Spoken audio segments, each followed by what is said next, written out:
জাতীয় পরিচয়পত্র একজনের, কিন্তু সেই পরিচয় ব্যবহার করে ইস্যু হয়েছে আরেকজনের পাসপোর্ট।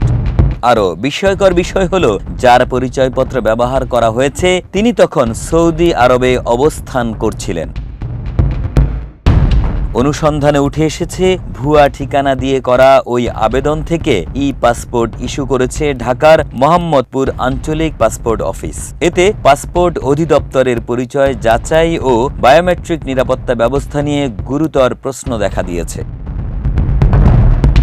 অনুসন্ধানে জানা গেছে, ফেনীর বাসিন্দা মোহাম্মদ রাসেল বাবা ওবায়দুল হক এবং মা জাহানারা বেগমের জাতীয় পরিচয়পত্র নম্বর ব্যবহার করে ময়মনসিংহের ফুলপুর উপজেলার সান্দিরা বাজার এলাকার ঠিকানা দেখিয়ে নতুন পাসপোর্টের আবেদন করা হয়। আবেদনের বিপরীতে 2024 সালের 26 মে একটি পাসপোর্ট ইস্যু করে মোহাম্মদপুর আঞ্চলিক পাসপোর্ট অফিস।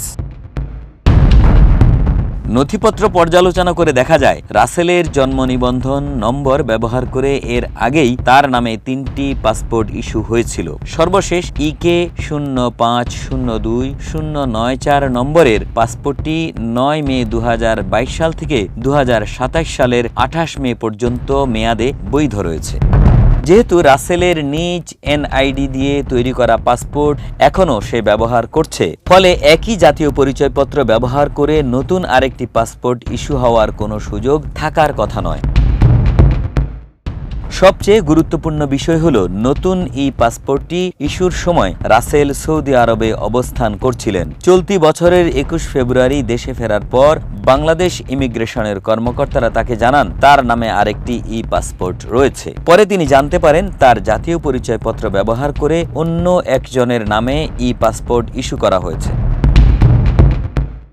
অনুসন্ধানে আরও জানা গেছে, আবেদনপত্রে যে ঠিকানা ব্যবহার করা হয়েছে ময়মনসিংহের ফুলপুর উপজেলার ওই এলাকায় এমন নামের কোনো ব্যক্তি কখনো বসবাস করেননি। এমনকি আবেদনপত্রে উল্লেখ করা বাবা মায়ের নামেরও স্থানীয়ভাবে কাউকে পাওয়া যায়নি। নির্বাচন কমিশনের তথ্য যাচাই করেও জানা গেছে, আবেদনপত্রে ব্যবহৃত জাতীয় পরিচয়পত্রটি প্রকৃতপক্ষে ফেনী সদর উপজেলার বাসিন্দা মোহাম্মদ রাসেলের। অনুসন্ধানে উঠে এসেছে, রাসেলের পরিচয়পত্র ব্যবহার করে যার নামে পাসপোর্ট ইস্যু করা হয়েছে তিনি বর্তমানে দেশের বাইরে অবস্থান করছেন। অনুসন্ধানে আরও অভিযোগ উঠেছে, তিনি বাংলাদেশের নাগরিক নন, বরং একজন রোহিঙ্গা। যদি অভিযোগটি সত্য হয়, তাহলে এটি শুধু পরিচয় জালিয়াতি নয়, বরং জাতীয় নিরাপত্তার জন্য বড় ধরনের ঝুঁকির ইঙ্গিত বহন করে। এ বিষয়ে রাসেলের দেয়া মোবাইল নম্বরে যোগাযোগ করা হলে তার বোন জানান, রাসেল দেশে এসে আবার বিদেশে চলে গেছে। তার পাসপোর্ট সংক্রান্ত একটি সমস্যা হয়েছে এবং সেটি সমাধানের জন্য নতুন করে অনলাইনে আবেদন করা হয়েছে।